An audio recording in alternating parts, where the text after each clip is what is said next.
Assalamualaikum warahmatullahi wabarakatuh. Selamat pagi dan salam sejahtera untuk kita semua. Halo teman-teman semua. Sekarang kita lagi memasuki era liburan nih. Jadi gimana kabarnya? Jadi saya harap baik-baik aja ya. Baik, jadi karena banyak banget yang mungkin masih bingung nih setelah lulus dari sarjana kesehatan masyarakat itu kerjanya apa dan juga prospek kerjanya itu bagaimana. Di sini kami akan bahas secara tuntas di podcast Ngopi, yaitu ngobrol santai perkara isu. Dengan saya sebagai moderator, izin perkenalkan diri, saya Sapna Hijriani. Saya sangat senang sekali diberikan kesempatan untuk bisa menjadi moderator pada acara podcast pada hari ini. Selain membahas terkait prospek sarjana kesehatan masyarakat, kita juga akan membahas terkait undang-undang terbaru terkait pimpinan puskesmas dan juga dinas kesehatan oleh orang-orang kesehatan masyarakat, dan juga membahas terkait isu pendidikan profesi kesehatan masyarakat.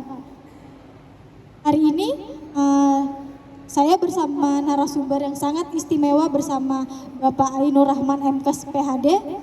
Pak Ainur merupakan dosen kesehatan masyarakat di UMKT yang aktif mengajar di bidang Kesmas. Mungkin Pak Ainur bisa menjelaskan sedikit selain kegiatannya sehari-hari menjadi dosen itu, Pak. Kegiatannya sehari-hari itu ngapain aja, Pak, selain mengajar? Oke, baik. Terima kasih. Apna ya? Iya. Oke. Kalau hari-hari Bapak memang sebagai dosen ya, sudah sejak 2005 sampai sekarang. Jadi ya kegiatan hari-hari lebih banyak bagaimana mengajar ya, setiap hari mengajar, mungkin membimbing baik membimbing skripsi ya, begitu juga membimbing daripada kegiatan praktek lapangan seperti magang ataupun PBL. Jadi kalau hari-hari ya mungkin lebih banyak di kampus kita, untuk lebih banyak mengajar seperti itu. Iya, kegiatan di luar dari kampus itu sangat jarang, Pak ya? Ada juga di luar kampus, seperti sebenarnya juga di bidang usaha di bagian kesehatan masyarakat juga. Itu kebetulan Bapak juga ada usaha untuk pengendalian hama, pengendalian serangga, di mana pengendalian hama, pengendalian serangga ini termasuk ada mata kuliah juga di kesehatan masyarakat, yaitu di kesehatan lingkungan. Di situ di mana tujuannya awalnya sih untuk bagaimana untuk pencegahan penyakit seperti nyamuk demam berdarah yang sekarang lagi musim ya, lagi musim. Nah, dahulu bagaimana nyamuk ini bisa terkendali supaya orang tidak sakit. Tapi berjalannya waktu, akhirnya masalah serangga ini atau vektor ini lebih akhirnya sifatnya ke confident, ke kenyamanan ya, seperti industri perkantoran, dia pengen nyaman, tidak ada banyak nyamuk di tempat kerjanya seperti itu. Dan itu sudah berjalan lama juga, sudah termanage. Jadi Bapak sudah punya juga karyawan, hingga untuk bisnis Bapak alhamdulillah sudah bisa berjalan seperti itu. Sangat luar biasa sekali terkait kegiatan sehari-hari dari Bapak Ainur Rahman. Baik, sebelum kita memasuki acara inti, kita akan memperkenalkan dulu Galau Kopi yang ada di belakang saya, yaitu sebagai media partner dalam kegiatan pada hari ini. Galau Kopi juga menyediakan terkhusus hari ini, yaitu ada promo buy one get one, dan juga Galau Kopi akan memberikan minuman cita rasa yang menarik dan juga terbaik pastinya. Jadi buat kalian mahasiswa-mahasiswa yang suntuk, mungkin bisa untuk ke Galau Kopi untuk segera menyantap hidangan-hidangan Galau Kopi yang tentunya cita rasanya yang terbaik. Kita lanjut ke pembahasan yang berikutnya, yaitu terkait prospek karir untuk masing-masing peminatan, terkait tantangan dan juga keuntungan. Saya akan membahas terkait peminatan yang ada di FKM UMKT, yaitu ada 4, ada K3, Kesehatan dan Keselamatan Kerja, ada Promosi Kesehatan, ada Administrasi dan Kebijakan Kesehatan, dan juga ada Epidemiologi. Terkait undang-undang nih Pak, kan ada pembahasan terkait undang-undang kesehatan terbaru yang menyatakan bahwa pimpinan puskesmas dan juga dinas kesehatan itu berasal dari tenaga kesehatan masyarakat. Dan apa dampaknya dan dengan penerapan undang-undang tersebut bagi tenaga kesehatan masyarakat maupun masyarakat itu tersendiri. Menurut dari Bapak sendiri pandangannya bagaimana? Mungkin Bapak luruskan dulu ya, sebenarnya bukan dari tenaga kesehatan masyarakat, tapi di situ disebutkan sebagai tenaga kesehatan. Ya. Nah, di mana namanya tenaga kesehatan itu bermacam-macam. Jadi ada dokter, ya kan? Ada kesehatan masyarakat, terus ada dokter gigi seperti itu. Jadi di undang-undang itu disebutkan tenaga kesehatan, sehingga artinya apa? Tidak menutup kemungkinan bahwa seorang sarjana kesehatan masyarakat dia bisa untuk menjadi salah satunya kandidat daripada untuk menjadi pimpinan puskesmas. Dan ini sudah banyak ya, terutama di wilayah kerja Kutai Kartanegara. Ya, Kutai Kartanegara ini hampir 90% itu pimpinan puskesmasnya itu dengan latar belakang S1 sarjana kesehatan masyarakat. Walaupun ya sebenarnya banyak hal-hal kompetensi yang harus dimiliki, ya sudah pernah bekerja di puskesmas berapa tahun, ya kan, terus pernah ikut pelatihan manajemen puskesmas seperti itu, sehingga seorang sarjana kesehatan masyarakat itu punya peluang juga seperti itu. Artinya memang bisa untuk salah satunya menjadi kandidat daripada pimpinan puskesmas seperti itu. Jadi undang-undang terbaru itu menyatakan bahwa tenaga kesehatan. Tenaga kesehatan. Ya. Baik. Untuk prospek kerja tenaga kesehatan masyarakat itu bisa mencakup apa aja sih Pak? Oke. Sebenarnya sangat banyak sekali ya untuk kesehatan masyarakat di sini. Seperti yang dibuka di peminatan daripada di FKM UMKT ini sudah sangat pas untuk hal yang dibutuhkan di pasaran ya, seperti administrasi kebijakan kesehatan, di mana peluang kerjanya seorang administrasi kesehatan masyarakat ini bekerja di semua bidang lini ya, yang dia beristilahnya ada kaitannya dengan kesehatan, mulai dari asuransi kesehatan, ya kan, di BPJS, nah di Badan POM, di mana sekarang kita ketahui asuransi kesehatan aja udah banyak, ya kan, banyak sekali, ya, klinik swasta. Kalau kita ngomong puskesmas atau rumah sakit, kita memang sudah nggak perlu ditanya lagi, memang di situ tempatnya, ya kan. Di situ tempatnya, di mana sebuah puskesmas, sebuah rumah sakit itu perlu sebuah manajemen atau yang harus mengetahui tentang administrasi kesehatan. Seperti itu. Itu baru dari administrasi kesehatan. Belum lagi nanti di asuransi, ya kan? Di asuransi kesehatan, di BP POM, ya kan?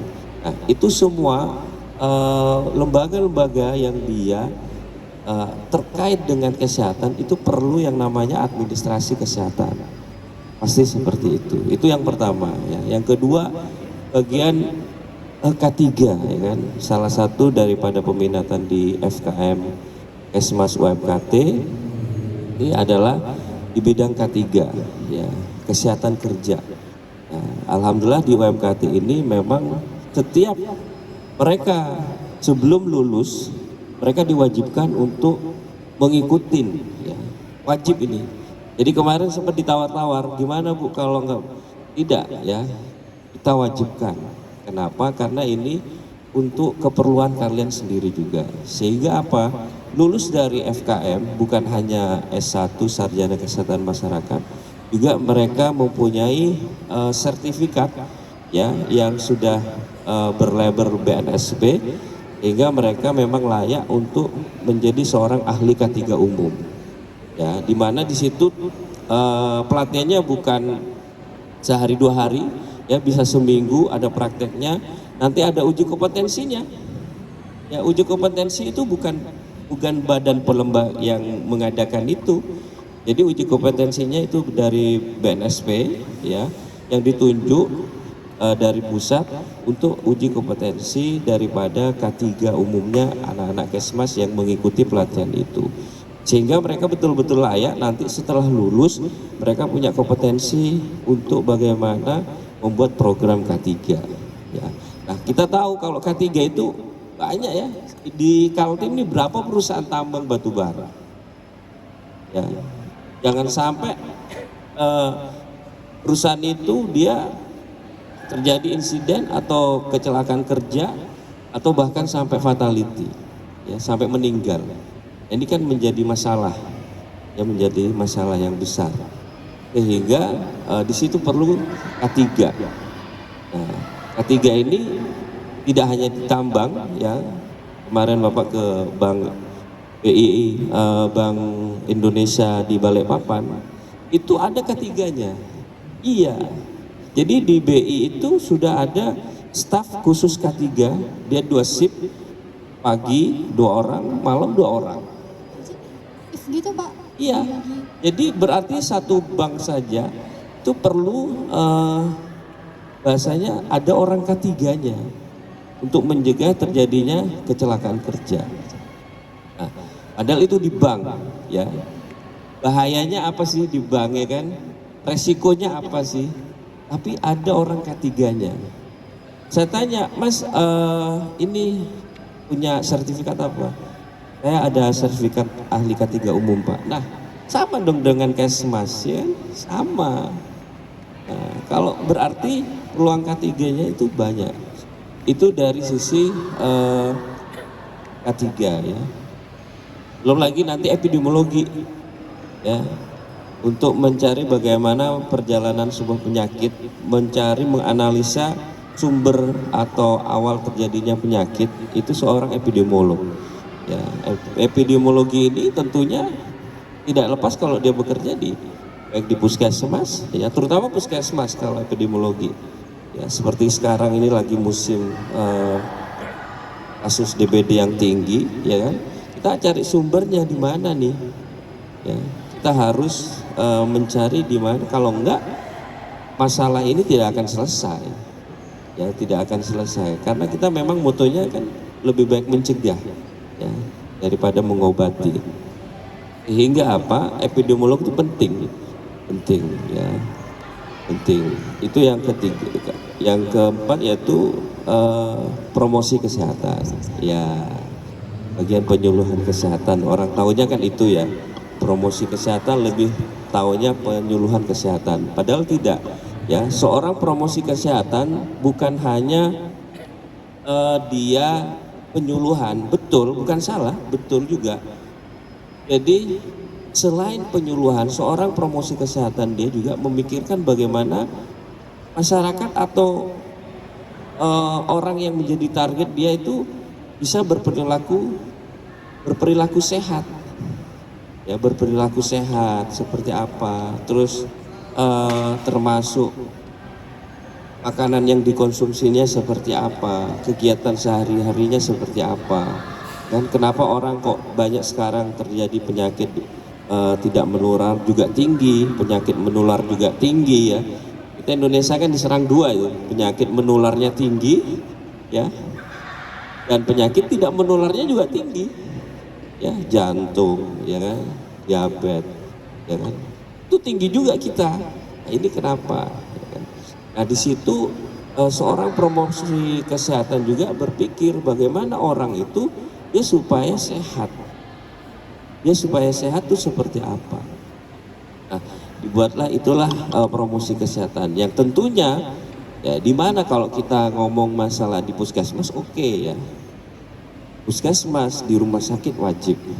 Karena orang yang sakit pun itu harus dapat yang namanya promosi kesehatan.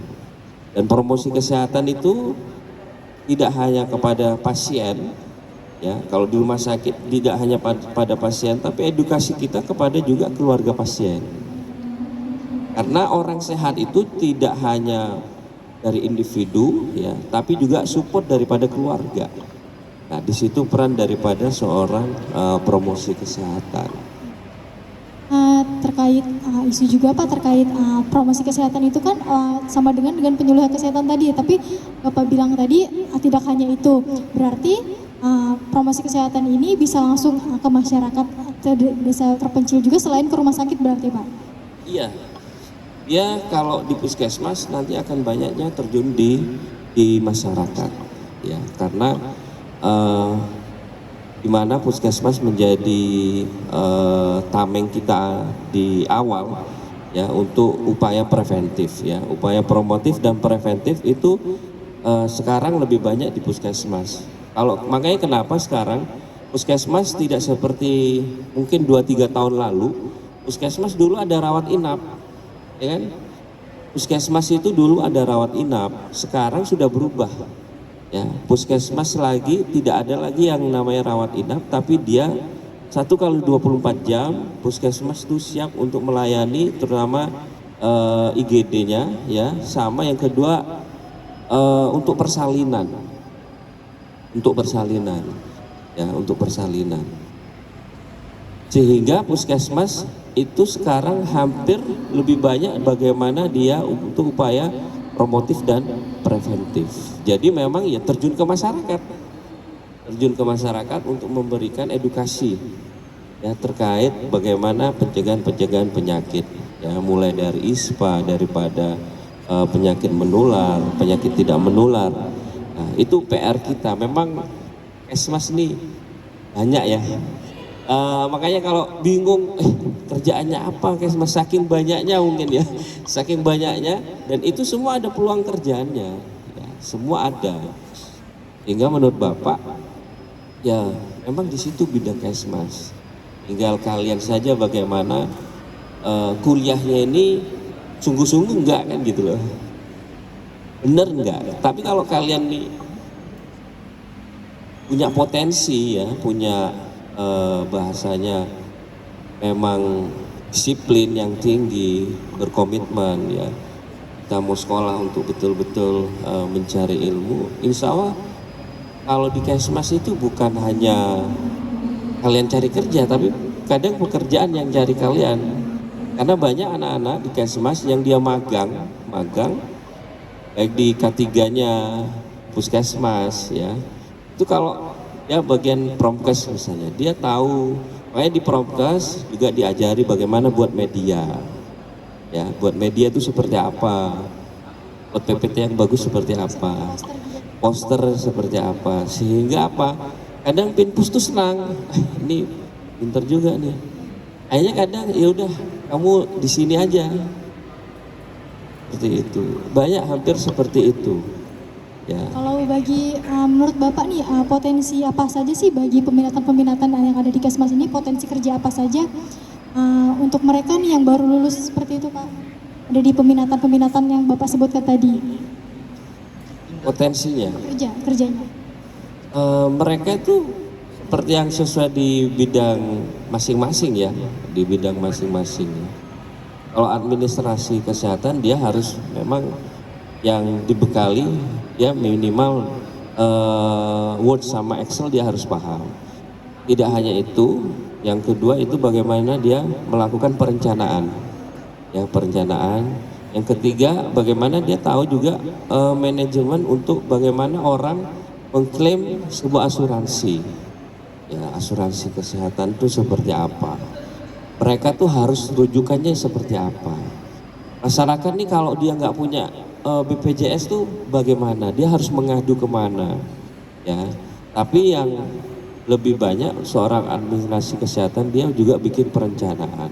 Apa untuk rencana kedepannya yang harus dibuat seperti apa? Itu yang kompetensi yang yang harus dimiliki seorang administrasi kesehatan. Kalau K3 ya jelas, kalau K3 dia mungkin potensi yang harus dia miliki yaitu gimana dia mencari resiko bahaya ya, bahaya. Seperti di perusahaan mungkin? Iya, di perusahaan. Jadi antara resiko dan bahaya itu berbeda. Itu dua kata yang antara sering terbalik. Ya, kalau resiko itu adalah efek, bahaya itu sumbernya. Sumbernya itu ya bisa manusia, bisa material, ya, bisa lingkungan. Lingkungan kita licin, makanya kadang kan saya bapak ngatakan kalau anak kesmas, apalagi dia di bidang K3,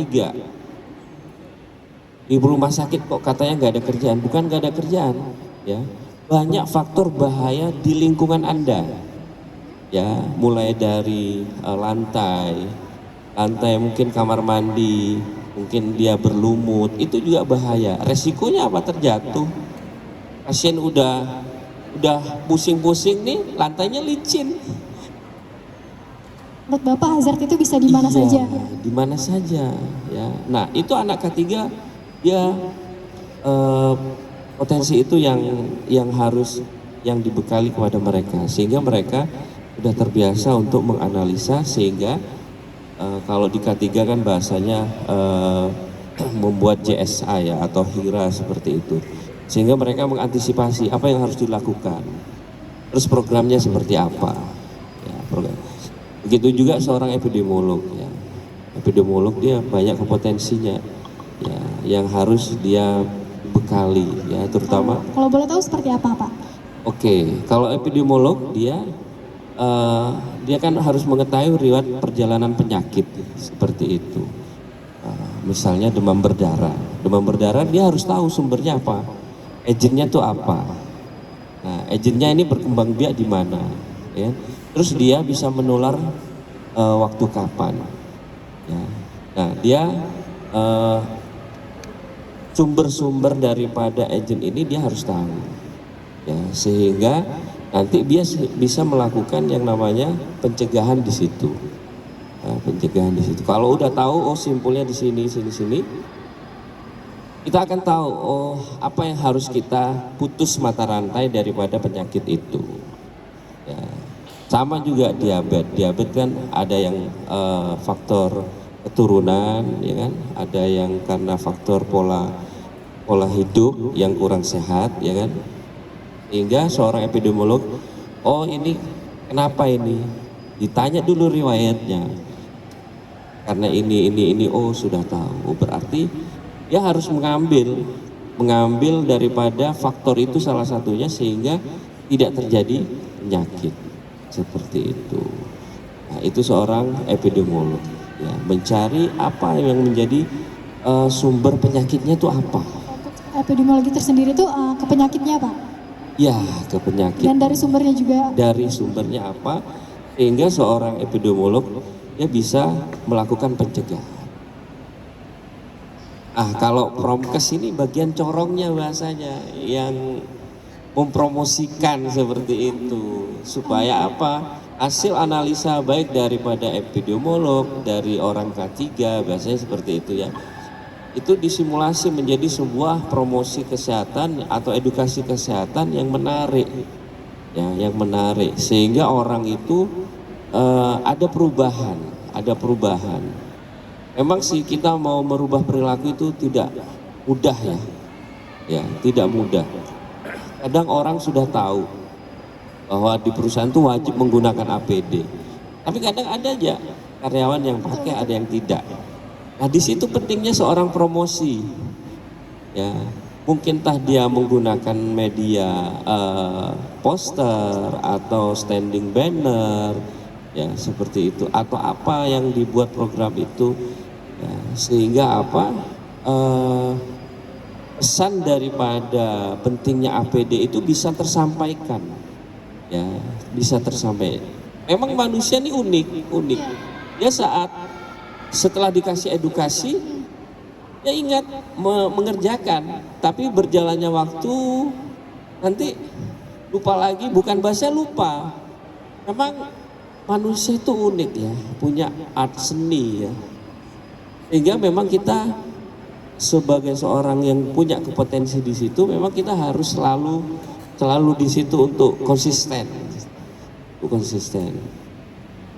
Karena kalau orang sudah pakai APD semua juga mungkin nggak ada masalah ya sudah. Kadang juga masih banyak yang bandel-bandel Pak. Banyak yang bandel-bandel ya. Di situ pentingnya seorang untuk mengingatkan. Jadi seorang promosi kesehatan itu lebih banyak sifatnya adalah memberikan edukasi, memberikan peringatan.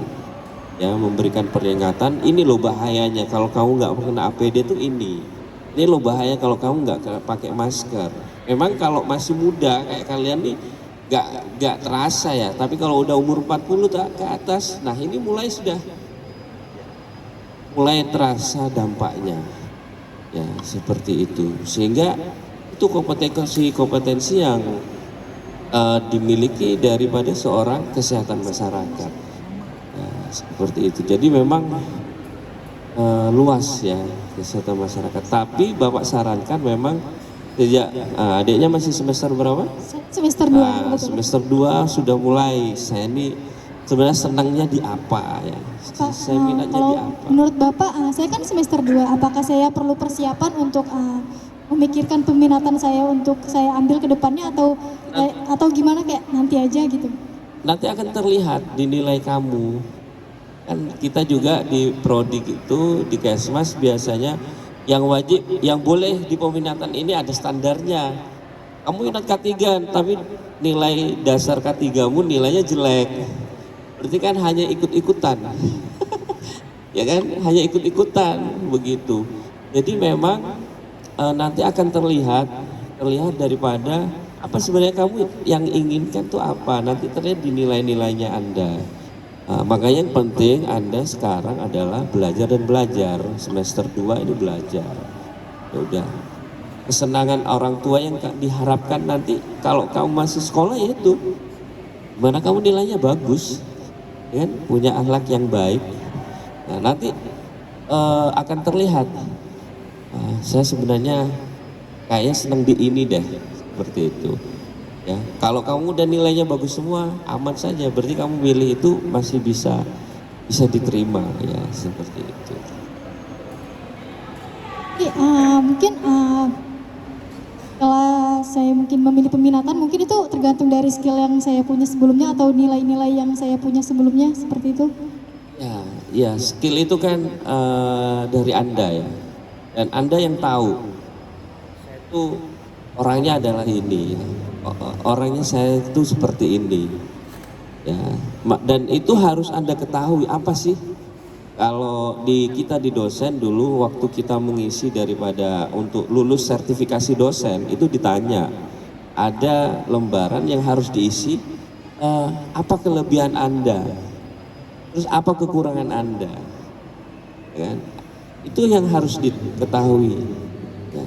Saya ini kelebihannya apa? Masa kamu udah umur berapa nih? 20. Belum tahu apa sih kelebihan saya? Ya kan? Apa kekurangan saya? Pasti harusnya kamu udah tahu. Ya kan? Termasuk di bidang mata kuliah. Kamu tuh seneng kalau matematika tuh kayaknya saya langsung pusing deh, tak buang aja. Ada kan yang seperti itu? Ada. Kalau ngafalin oke. Ya kan? Mudah, tapi kalau udah masuk ke hitung-hitungan pusing saya. Ini kan berbicara tentang skill Pak, mungkin bagi yang baru-baru lulus dari sarjana kesehatan masyarakat, mungkin dari Bapak ada saran apa sih skill khusus yang harus mereka punya sebelum mereka terjun ke lapangan atau mencari kerja dari sudah peminatan lulus tersebut? ya? Iya. Sebenarnya skill itu akan kamu dapatkan ya sebenarnya waktu kuliah. Tidak perlu lagi kita bingung mau mencari di mana. Ya. Kalau yang lain itu sebenarnya tambahan. Tapi kalau bahasanya skill apa, setiap mata kuliah itu punya kompetensi yang harusnya dicapai. Ya, capaian kompetensi namanya. Ya. Dan setiap mata kuliah itu sudah ada. Nah, sebenarnya setiap mata kuliah itu punya skill, punya potensi yang harus didalami. Cuma kadang Bapak tuh kalau mengajar itu kadang nyerocos, kadang mahasiswa nggak paham sendiri. Betul. Ya kan? Kadang karena apa? Kita yang tahu kan. Karena kita yang tahu. Karena kita yang tahu. Nah, tapi mahasiswa kadang masih bingung apa yang harus, padahal skill ya kalau nanti akan ditempa lebih jauh adalah waktu kalian peminatan. Saat peminatan itulah udah nggak usah, ibaratnya kamu nggak usah belok-belok, udah potensi itulah yang kamu harus perdalam. Jadi kalau udah kamu milih A, udah kamu di situ perdalam sampai betul-betul Anda punya skill di bidang itu. Ya. Makanya kenapa kita ada peminatan ya, peminatan supaya kita bahasanya anak-anak itu betul-betul apa yang diminatin oleh dia itu pas seperti itu. Sehingga apa, nanti lulus, kata Bapak tadi, ya orang promkes, ya coba bikinkan banner, nggak bisa. Ya, tolong desainkan poster yang untuk tema ini. Ya tolong bikinkan ini kalau orang promkes ya kan, perencanaan untuk penyuluhan kesehatan. Ya. Gak ngerti juga gimana. Karena tidak punya skill semasa kuliah. Itu akhirnya seperti itu. Kalau anak ketiga begitu juga, Dek coba tolong bikinkan, ini ada pekerjaan, tolong bikinkan JSA-nya, job safety analisisnya, apa bahaya-bahaya dari kerjaan itu. Gak bisa. Ya. Nah epidemiolog, Dek ini ada kasus penyakit, ini tolong kamu analisa. Ya, kalau epidemiologi kan tidak lepas siapa yang kena, umurnya, ya kan, terus jenis kelaminnya, siapa, terus umur anak-anak, remaja, orang tua, ya kan, terus di mana tempatnya, ya, kenapa kok terjadi penyakit nih, tempatnya ini aja, ya kayak DBD ini, ya air putih aja yang sering, ya kan, terus waktunya kan udah ada nih, udah masuk biasanya rentang DBD ini antara Januari ya nanti sampai sebenarnya di akhir bulan ya, akhir bulan. Cuma memang Samarinda ini punya tipikal yang kondisi cuaca yang tidak bisa diperkirakan ya. Ini sudah mulai Juli ya, Juli sudah mulai ada kasus seperti itu. Nah itu kan waktu ya, sehingga nanti orang promkes sudah tahu sebelum bulan itu dia sudah melakukan penyuluhan seperti itu. Nah itu kompetensi-kompetensi yang harus dimiliki, skill, dan itu kalau mereka bahasanya betul-betul mendalami itu sudah jauh daripada cukup ya. Itu walaupun nanti ada tambahan kayak seperti yang Bapak tadi sampaikan ya, kalau promkes nanti ada bahasa public speaking, jangan sampai kita penyuluhan ya anak kesmas tuh berdiri nggak mau, nggak bisa ngomong, kalau nggak bisa ngomong ini nggak bisa, berarti bukan salah tempat ini, Individunya sih. iya. Tapi nggak masalah kalau dia memang mau belajar. Oke, sekarang semester 1, 2 nggak bisa ngomong. Tapi nanti semester 3, 4, 5, 6 nggak mau harus bisa. Karena Anda memiliki kesmas. Walaupun kamu orang ketiga. Ketiga itu harus menghadapi daripada orang. Memberikan safety briefing. Masa yang ngasih safety briefing orang lain? Kan pasti orang ketiganya. Makanya di Kesmas ada juga nanti untuk meningkatkan skillnya yaitu public speaking. Jadi anak-anak dilatih untuk bagaimana sih etika dalam public speaking itu seperti apa. Itu. Ini tuh tadi terkait skill yang harus didapatkan untuk calon sarjana kesehatan masyarakat. Untuk terkait tempat kerja nih Pak, apa saja yang akan misalnya apa saja yang akan kita hadapi di tempat kerja, realita dunia kerja itu seperti apa yang berhubungan dengan kesehatan masyarakat? Realita tempat kerja kesehatan masyarakat itu apa saja yang akan kita hadapi? Kenyataannya gitu ya. Iya. atau tantangannya Tantangannya. atau sudah masuk kerjanya? Iya, sudah masuk kerjanya gitu Pak. Kan kalau dari saya sendiri, saya simpulkan itu Promkes itu hanya membuat poster penyuluhan seperti itu, tapi realitanya kadang tidak seperti itu Pak. Kadang dia menggeser kerja ke tidak sesuai dengan topoksinya seperti itu. Ya, itu sering terjadi ya. Tapi dalam sekarang mulai di pemerintahan aja sudah diatur ya sesuai tupoksi. Kalau dia sarjana kesehatan masyarakat, udah kamu di bagian di dinas itu di bagian kesehatan masyarakat seperti itu. Memang kadang itu terjadi ya, tapi makanya kenapa seorang pimpinan ya bukan seorang pimpinan tuh harus tahu bidang kerjanya, tupoksinya seperti itu. Kan kalau memang seorang pimpinan itu tidak paham dengan tupoksi yang di mana dia bekerja, akhirnya terjadi seperti itu. Ya, makanya diharapkan baik di level rumah sakit, di level puskesmas ya kami harapkan bisa bekerja sesuai tupoksinya. Ya, karena kalau nanti sesuai tupoksinya, orang yang bekerja pun senang. Ya, orang pun yang bekerja tuh senang. Tapi kalau terjadi, ternyata tidak sesuai tupoksi, mau gimana lagi ya, sabar aja dulu. Ya kan, sabar aja dulu. Karena kan pimpinan lembaga itu tidak lama ya, ada masanya 5 tahun. Ya, setelah itu selesai. Karena tupoksi itu yang ngatur adalah pimpinan lembaga, pimpinan puskesmas ataupun pimpinan rumah sakit. Ya, tapi kalau dia pas dikasih job tapi tidak sebagaimana mestinya, mau gimana? Ya kerjakan saja, ya.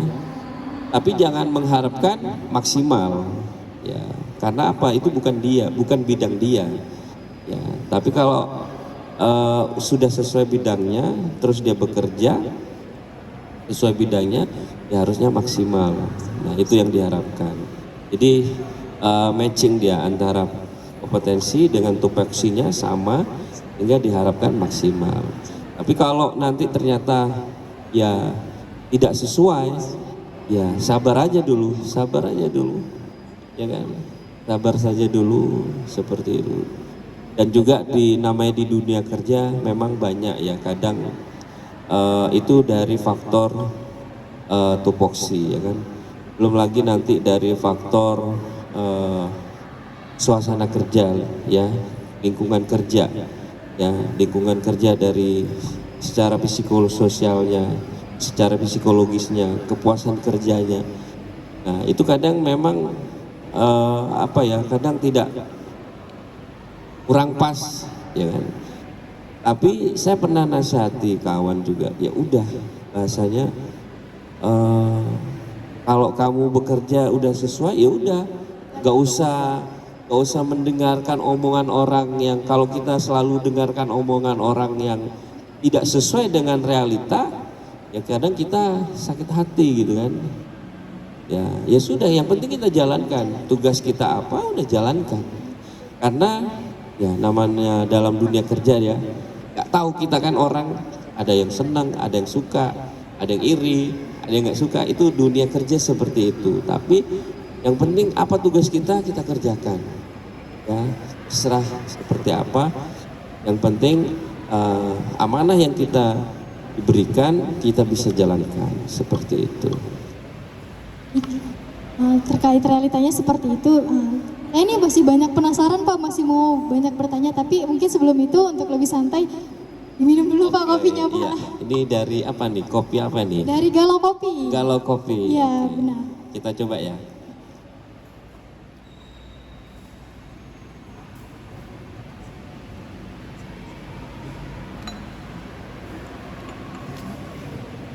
Ini Galau Kopi yang ada di UMKT ya? Iya, yang ada di UMKT. Luar biasa nih kopinya, mantap.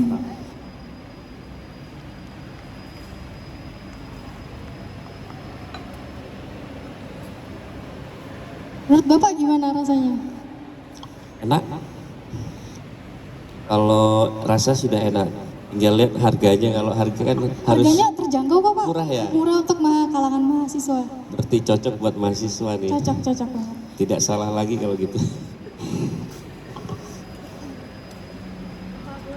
Lanjut Pak. Oke, silakan.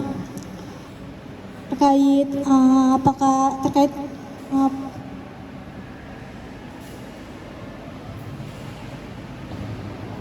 terkait akses dan informasi lowongan kerja Pak, masih dengan pekerja, bagaimana efektivitas sistem informasi lowongan pekerja bagi sarjana kesehatan masyarakat, apakah mudah diakses atau diinformati lebih lanjut? Untuk aksesnya ya, Iya. untuk informasi kita khususnya di UMKT kita sudah ada link untuk grup ya alumni yang sudah bekerja di situ, sehingga alumni kita sarankan setiap ada informasi lowongan itu disampaikan dulu lah di grup sebelum dipublish keluar seperti itu. Dan juga banyak informasi lowongan itu ya dapatnya waktu mereka magang. Ya, waktu mereka magang. Tapi kalau PNS ya tidak. Ya pasti sudah, kalau PNS itu kan nanti ada waktunya ya.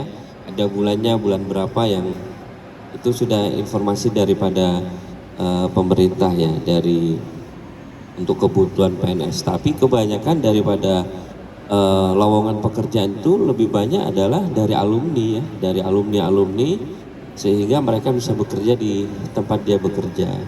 Yang penting kata Bapak tadi, yang penting anak-anak itu punya skill, punya potensi ya, dan terutama kita juga sama orang tua tuh baik ya, terutama itu ya.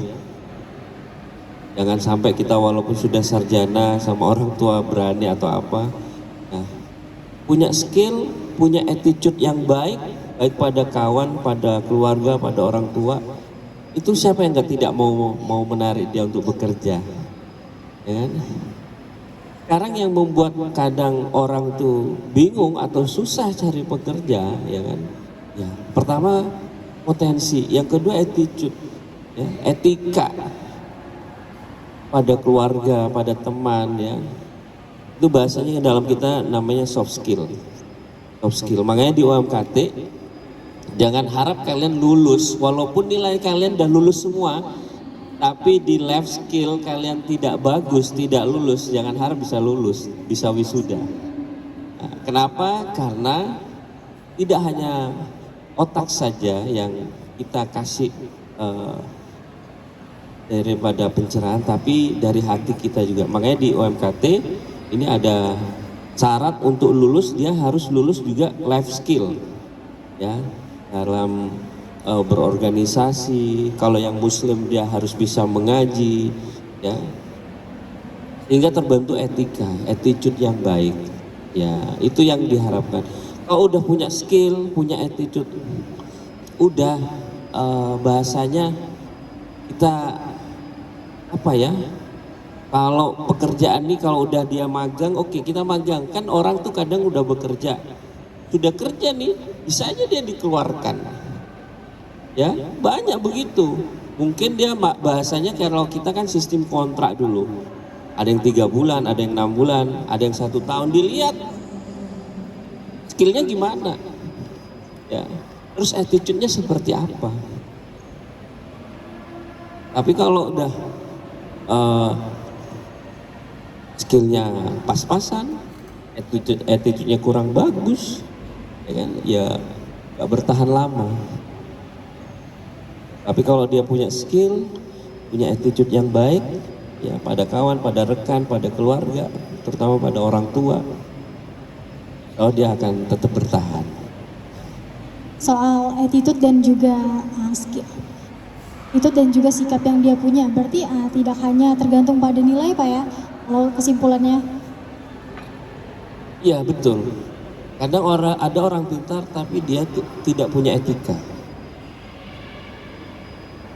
Kita sebagai, kebetulan Bapak selain dosen juga tadi sudah Bapak sampaikan, Bapak juga sebagai direktur ya di sebuah CV.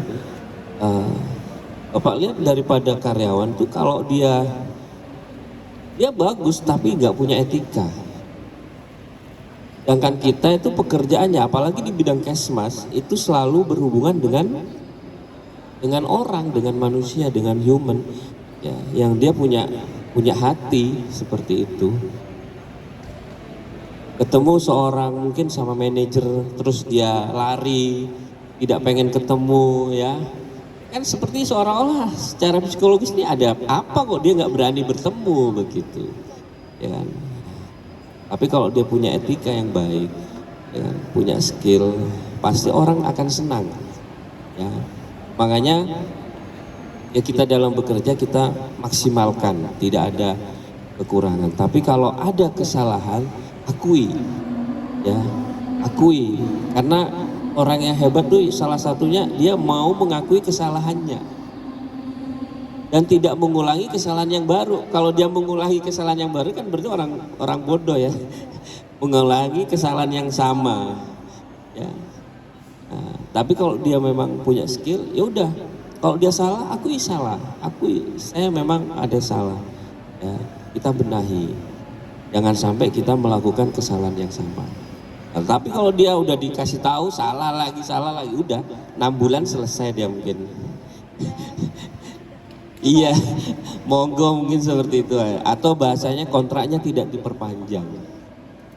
Bahasa itu, kontrak saya nggak diperpanjang. Sebenarnya bukan perpanjang tidak, itu tergantung kalian. Kalau kalian datang telat-telat, kerja semaunya, ya kan? Terus apa yang harus dikerjakan tidak dikerjakan, ya sudah.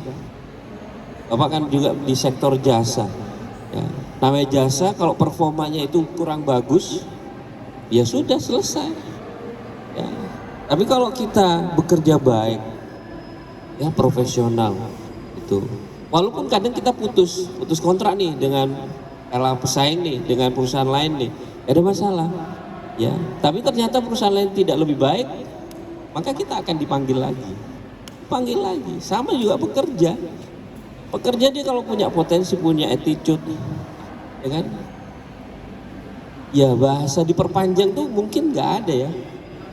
Kita nih seorang bos mungkin sayang mau mengeluarkan dia, gimana mau mengeluarkan dia punya potensi, terus punya etika yang bagus, pekerjaannya bagus, ya kan. Itu menurut Bapak. Jadi lain skill, kalian harus olah juga soft skill kalian. Karena di dunia luar itu bukan hanya kepandaian, tapi juga bagaimana kita mengolah daripada etika kita. Itu paling penting juga. Tapi sikap itu penting dalam dunia kerja, Penting dan juga sekali. attitude. Penting sekali. Untuk apakah kurikulum pendidikan SKM saat ini sudah cukup membekali kelulusannya dan keterampilannya kompetisi yang dibutuhkan di dunia kerja itu seperti apa, Pak? Iya, kita dalam bahasa kurikulum kita akan terus berkembang, ya, sesuai dengan pasar, ya. Kalau di kita ada bahasa perubahan minor, perubahan mayor. Iya. Ya, kalau mayor itu bahasanya kita mau merubah lagi kurikulum yang ada. Biasanya itu 5 tahun sekali. Diubah, Jadi, Pak? bukan dirubah, artinya kalau banyak yang dirubah itu bahasanya mayor. Ya. Direvisi mungkin? Direvisi, sehingga mungkin ada mata kuliah yang mungkin perlu sekarang yang harus diberikan. Ya, itu nanti kita akan rubah. Tapi itu biasanya 5 tahun sekali. Tapi kalau setiap tahun kita ada perubahan minor, ya, yang kecil-kecil, tetap kita akan rubah seperti itu, sehingga itu cocok untuk mahasiswa seperti itu. Kalau untuk sekarang di Kesmas UMKT, alhamdulillah menurut Bapak sudah cukup bagus, ya, sudah cukup bagus. Tinggal bagaimana nanti tinggal dipertahankan, dikembangkan saja lagi, lebih baik lagi seperti itu. Tinggal kita penerimaan daripada mahasiswanya aja lagi seperti itu. Sudah meningkat, sudah cukup baik? Sudah, istilahnya? seperti peminatan kan sudah bagus, ya, yang dibuka di Kesmas UMKT ini sudah pas, sudah cocok dengan kebutuhan pasar, dan bahasanya sudah, ya, pas lah, ya. Sehingga memang banyak daripada pasar kerja itu membutuhkan seorang epidemiolog, seorang promkes, seorang K3, seorang administrasi kesehatan, ya. Seperti itu. Terkait seperti itu, terkait undang-undangnya mungkin bisa dijelaskan Pak, terkait isu pendidikan Kesmas, gimana prosesnya, apa saja yang dilakukan? Ya, seperti sekarang itu kalau itu bahasa regulasi ya dari pimpinan di atas ya. Ya, sekarang kan dulu ada STR, sekarang nggak ada ya STR. STR itu hanya untuk terapan seperti itu. Jadi kayak kalian ini sebenarnya nggak usah bingung tentang hal itu, ya, karena itu regulasi dari atas. Kalau kita ada untuk sertifikasi untuk STR ya udah ikutin saja seperti itu. Kalau nggak ada ya udah ikutin saja seperti itu. Karena juga setiap daerah tidak mewajibkan hal itu. Yang penting kalian adalah punya skill, punya potensi, punya attitude. Itu udah kita ikutin regulasi yang ada yang sekarang. Kalau nggak ada STR, nggak wajib lagi STR ya sudah. Kalau ada gimana syarat untuk mendapatkan STR, ikuti saja. Kita penuhi saja syarat-syarat. Berarti tidak ada permasalahan? Tidak ada permasalahan. Tidak ada permasalahan. Karena apa? Banyak, memang ada sebagian daerah yang mewajibkan harus punya STR. Tapi di Kesmas ini tidak. Ya, sehingga regulasi yang terbaru ini tidak wajib. Ya, tidak wajib. Sehingga banyak tempat kerja tidak mewajibkan. Untuk mewajibkan dia harus punya STR. Ya, walaupun Bapak sekarang masih ada STR-nya, ya, ada STR Bapak. Tapi sekarang ada tempat wilayah sih yang Bapak tahu tuh wilayah. Kalau Kaltim nih kebanyakan dia tidak mewajibkan untuk STR. Ya. Nah itu kembali ke BKD-nya aja lagi. Pimpinan yang bagian penerimaan itu dia paham nggak? Perubahan itu paham nggak? Ya kalau dia nggak ngerti, nggak paham, akhirnya tidak tahu isu yang terbaru seperti itu. Kalau tahun ini, mulai berapa tahun ini memang sudah tidak wajib untuk STR. Oh, ternyata emang agak susah memahami, tapi insya Allah bisa. Jadi bagi teman-teman nih yang sedang menonton, bagi yang masih bingung bagaimana caranya tentang terkait prospek kerja di kesehatan masyarakat ini, mungkin bisa ada yang ingin dipertanyakan, bisa segera ditanyakan. Dan kita sudah mendapatkan salah satu atau beberapa orang Pak yang ingin bertanya langsung kepada dosen kita. Iya, silakan. Ini dari Fatma, mohon izin bertanya, bagaimana menurut Bapak jika sarjana kesehatan masyarakat yang ingin menjadi dosen, apakah ada tips dari Bapak selaku dosen kesehatan masyarakat? Dari Bapak sendiri bagaimana? Itu anak mana yang nanya? Anak mahasiswa? Iya, mahasiswa Pak. Kesmas sendiri, Iya, sini UMKT. Betul. Pengen jadi dosen juga ya? Sepertinya seperti itu. Oke, kalau di UMKT yang Bapak pahami ya, kita udah menganut sesuai aturan dosen ya. Dosen itu minimal S2. Jadi kalau kalian memang minat nanti menjadi seorang dosen, tidak mesti di UMKT, di mana saja ya, mungkin di daerah Anda ada membuka sekolah tinggi baru atau apa ya kan. Ya memang harus minimal S2. S2-nya pun sesuai daripada kesehatan masyarakat ya, harus MKes-nya kesehatan masyarakat. Nah seperti itu dulu. Atau S2 MKes EPIT ada ya. Kalau kalian minat di K3 MK3 ada ya. Kalau Promkes lebih ke Magister kesehatan masyarakat ya.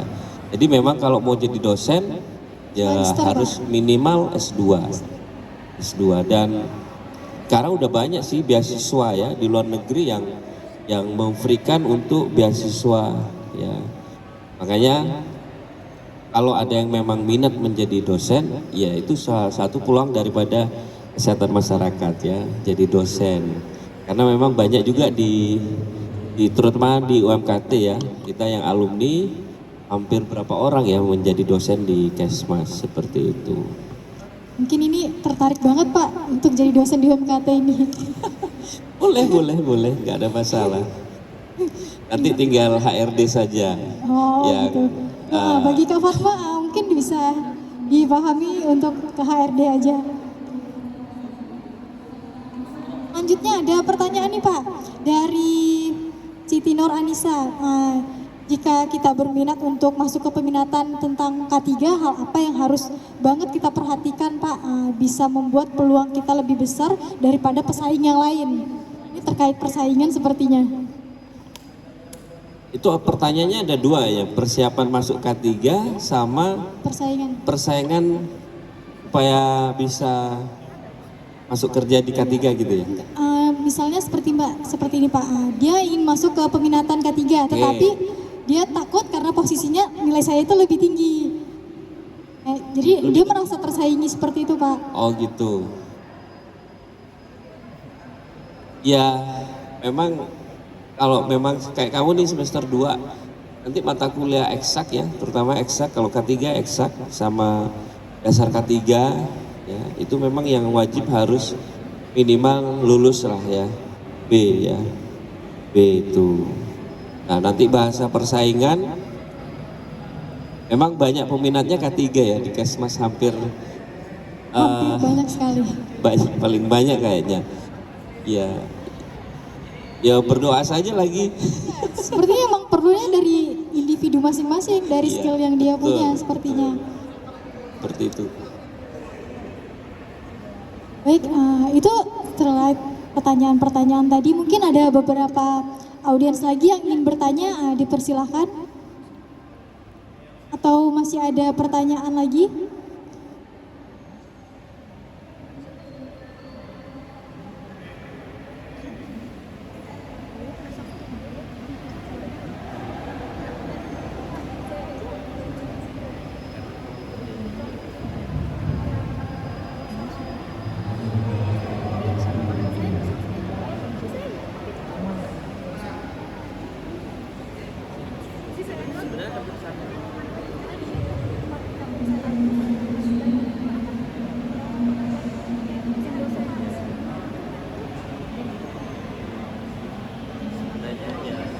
Antara admin, kalau admin itu kan lebih ke ini penyakit, perjalanan penyakit.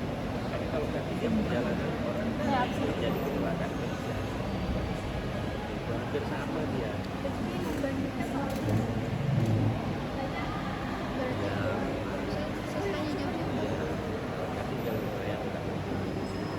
Karena juga beban kerjanya besar, yang menghadapi manusia ini tidak terjadi kecelakaan kerja.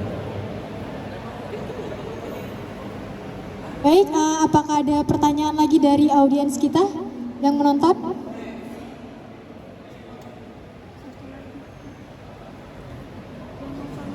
Baik, jika sudah tidak ada lagi, jika tidak ada tambahan lagi, sebelum kita memasuki acara penutup, kesimpulan yang bisa saya simpulkan pada hari ini adalah tentang prospek kerja dan juga peminatan-peminatan yang ada di kesehatan masyarakat ini. Itu tergantung dari skill yang kita punya, dan juga jika ingin memasuki prospek ke dunia kerja di mana kita akan bekerja, itu bisa dimulai dari individu kita sendiri ya Pak ya, dari manners kita sendiri dan juga dari cara kita ke-trigger dengan pekerjaan yang akan kita ambil. Mungkin itu kesimpulan yang bisa dapat saya sampaikan. Sebelumnya terima kasih banyak nih Pak untuk waktunya pada pagi hari ini. Mungkin sebelum acara penutup, saya selaku moderator Sapna Hijriani izin pamit undur diri, dan jangan lupa untuk datang ke Galau Kopi yang ada di belakang karena sedang mengadakan promo loh untuk hari ini dan juga besok. Kepada Bapak Ainur Rahman MKes PHD mungkin terima kasih banyak Pak, terima kasih banyak sudah membawakan acara dengan santai. Saya juga Maaf jika saya banyak kurangnya dan juga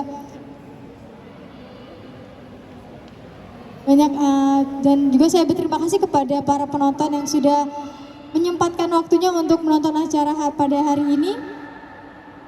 Saya akhiri. Wabillahi taufiq wal hidayah. Wassalamualaikum warahmatullahi wabarakatuh. Waalaikumsalam warahmatullahi Untuk Line in.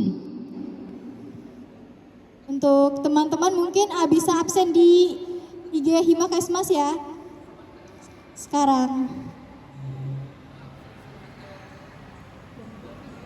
Absennya sudah dibuka di story IG Hima Kesmas UMKT.